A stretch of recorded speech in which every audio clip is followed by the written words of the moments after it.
MacVoices is sponsored by Smile, the makers of world-class software like PDF Pen. Find out about all their great utilities at smilesoftware.com. Hi, I'm Chuck Joyner. MacVoices is in Las Vegas for CES and CES Unveiled.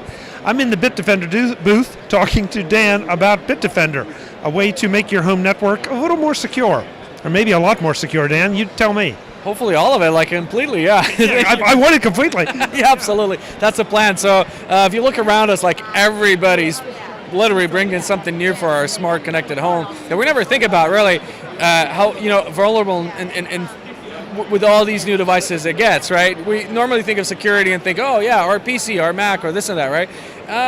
Literally we get attention to other new devices that we get. We end up having these 20, 30 devices that are connected that we have absolutely no security for. So that's what BitDefender is here for, and that's what we're doing. We are presenting our second generation product of called BitDefender Box that protects the connected home. It's a product for the consumers, for people like you and I who have all these devices and don't really want to deal with these things and think about them too much. This is an up from your antivirus, your classic security product. It also includes our best security product with it. It's bundled with it as well for PCs and Macs and Android devices, but it also obviously works for the other connected devices as well.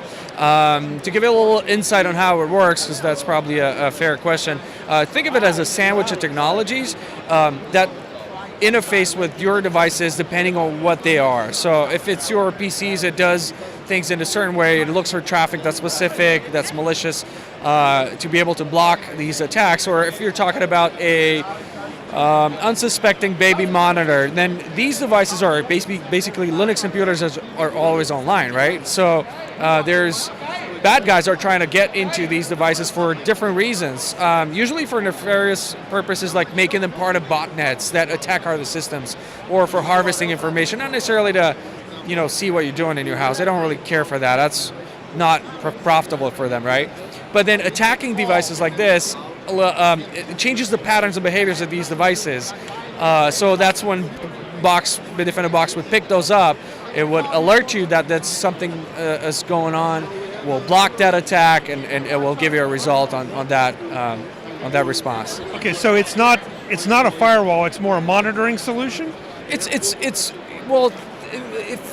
Yes, it's so much more than a firewall. A firewall is a set of rules. This learns. This is an intelligent system that has this machine learning, an AI that's able to understand behaviors of these devices and morph to be able to protect them in whatever situation there might be. It's not, if you think of a firewall, it's sort of like a set of, it's a specific set of rules that you have to change yourself. This is something that sits in your home next to your router, gets the latest updates from our company.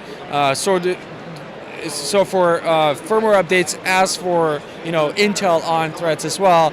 So you don't have to worry about these rules. It learns and it evolves with your devices in your house. And that was going to be my next question, because it seems like every morning we wake up and there's something new or some new threat, whether you're a tech geek or just watching the Today Show, there's something new. Sure. So you push updates up how regularly?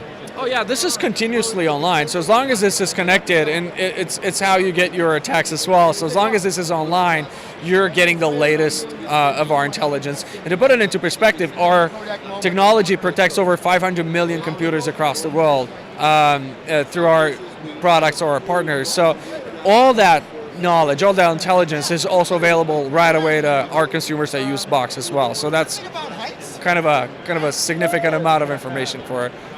Okay, now, every security solution, it seems that I see, there's a little bit of a compromise going on. It's either a compromise that I have to pay attention to it, or I have to accept certain limited functionality. Is that the case with this, or is this about as transparent as you can make it? Oh, we're trying to make it, and when we designed it, we're trying to make it as easy to use as possible, as to, and somebody who's used to, changing settings on a router is going to feel at home managing this thing, and you'll have an app that allows you to see the devices that are connected and so on and so forth. It should not have any significant penalty on performance. Your devices are just going to feel at home. You're not going to see slowdowns and stuff like that because it's optimized to work that way. And in terms of like compromise, there's always compromise, but our focus is always on performance and detection rate.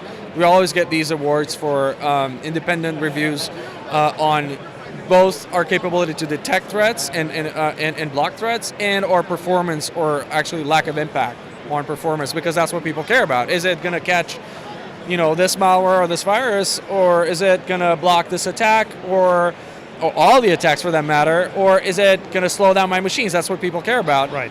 So we're doing well in that respect. So if we're, if it's something else that we're not doing well, maybe it's a subjective thing, like maybe the color of the unit or something. Yeah. I don't know. Okay, so if I put this at my home, obviously that's one of the things it's designed for. Is this acceptable to use for a small business, or is that a whole different animal? It is. I mean, our lawyers would be like, hey, you don't want to sell it to, because people have different expectations in the business. They want a certain they want certain specifications and certain specs and speeds and so on and so forth. And that might be a little. I mean, try to imagine an office, even if it's a small, it has 10 computers doing really significant stuff. This is geared for the home, and while it's very capable, I'm not going to say, hey, don't get it if you have a small, lawyer's office or something like that, or a doctor's office. Do get it. It might work for you, but understand that this is for the home. Okay. The new BitDefender, is that out yet, or is it just announced here? For everybody in the U.S., stateside, we've been shipping this for about a month now, so it's available. Worldwide, we're seeing it roll out beginning with the Q1 this year. We're opening new markets, and then we're going to go to Asia and other bigger markets towards the mid of the year. So this is a global product, so this is kind of cool. And what kind of pricing do we have for it? So our recommended price MSRP is $249 US dollars. It includes your service, and it's irrespective of the number of devices you have. But if you're going to look online, you're probably going to see deals and better deals on this soon. So keep an eye on it. And how about the service pricing? Oh yeah. So after the year has passed, the service costs $99 a year, and it's the same unlimited number of devices, and it includes our top product, top security, total security product for your PCs and your Macs and Android devices as well. It bundles all that. It also includes parental controls features and functionalities, a VPN service, and more. It's a really good value for the bundle. So if you already have a security product, this might make a good sense to upgrade. And the website where folks go to learn more and get theirs. Oh yeah, absolutely. Go to our website, BitDefender.com/box, I believe, and look for more information and purchase it there, or just go to Best Buy or other websites as well. Dan, thank you so much for the conversation. It's good to understand what is going on with this little box. Absolutely, Chuck. Thank you so much. It's been great. Folks, I'm Chuck Joyner. This is MacVoices at CES in Las Vegas. We'll be back with more. Thanks for watching. Visit MacVoices.com for show notes and to connect with Chuck on social media. Get involved in our MacVoices Facebook group and get more out of your Apple Tech with MacVoices magazine, free on Flipboard. And if you find value in it all, consider supporting us at patreon.com/MacVoices and join these folks who help keep MacVoices coming to you. Advertising handled by Backbeat Media at backbeatmedia.com. Bandwidth provided by CashFly at cashfly.com.